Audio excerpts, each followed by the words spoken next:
Good morning class. आज हम आपकी पुस्तक का थर्ड पार्ट का बुक वर्क कराएंगे। कल हमने तीसरा चैप्टर आपका पढ़ाया था, आपको समझाया था। आशा करते हैं कि आपको समझ आया होगा। इसमें हेलन केलर ने अपने कुछ अनुभवों के बारे में आपको बताया था कि लोग किस तरह से जो उनके पास क्षमताएं होती है उनको नज़रअंदाज कर देते हैं और उनकी कद्र नहीं करते, और जिन लोगों के पास वह चीज़ें नहीं होती उनको उसकी कितनी कमी महसूस होती है। तो आइए अब आपको दिखाते हैं आपका पुस्तक अभ्यास। आपका थर्ड क्वेश्चन पहले आप देखिए पाठ का बोध। इसमें सही विकल्प पर सही का निशान लगाना है। हेलन केलर अपने मित्रों की परीक्षा क्यों लेती थी? क्योंकि यह परखने के लिए कि वे क्या देखते हैं। जंगल में सैर करने के बाद लौटी अपने मित्र से लेखिका ने क्या पूछा था? उन्होंने पूछा जंगल से उसने क्या क्या देखा। लेखिका के संबंध में दुख की बात क्या थी? लोग दृष्टि के आशीर्वाद को साधारण समझते हैं। उसके बाद आपका तीसरा क्वेश्चन है, इसमें आपको करना है निम्नलिखित वाक्यों को ध्यान से पढ़ना है, और उसके बाद जैसे मैं अब इस तरह के उत्तरों की आदी हो चुकी हूँ। उस बगीचे में आम, अमलतास, सेमल आदि तरह तरह के पेड़ थे। तो यहाँ पे जो ऊपर वाक्य दिए गए हैं इसमें जो रेखांकित शब्द हैं इसमें मिलते जुलते लगते हैं एक दूसरे से, लेकिन इनके जो अर्थ हैं वो अलग अलग हैं। शब्द जो देखने और बोलने में लगभग एक जैसे लगते हैं परंतु उनके अर्थ भिन्न होते हैं। उन्हें क्या कहा जाता है? समरूपी भिन्नार्थक शब्द।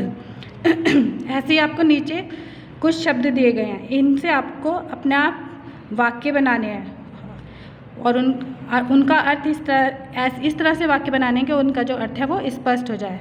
जैसे आपको पहला दिया है अवधि और अवधि, तो इसमें एक अवधि का अर्थ होता है समय सीमा और दूसरी अवधि होती है हिंदी की एक बोली जो अवध में बोली जाती है। इसी तरह में और मैं में अंतर बताना है। मेल और मैल में, कुल और कूल में, एक कुल होता है योग या जोड़ना और दूसरा कूल होता है किनारा।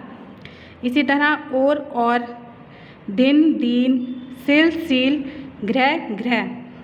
तो यहाँ पे जो ऊपर दिए गए शब्द हैं उनके वाक्यों में प्रयोग करने हैं, और यह भी स्पष्ट होता है कि लिखने में मात्राओं की मामूली सी गलती से अर्थ में कितना अधिक परिवर्तन कर सकती हैं। अतः सदैव शुद्ध लिखने का प्रयास करना चाहिए।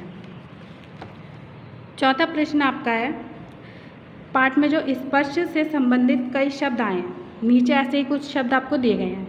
अब इनमें लिखिए कि वस्तु का स्पर्श कैसा होता है। जैसे चिकना क्या होता है? घी। चिपचिपा क्या होता है? गोंद। मुलायम रेशमी कपड़ा। खुरदरा कपड़ा। सख्त पत्थर। भुरभुरा रेत।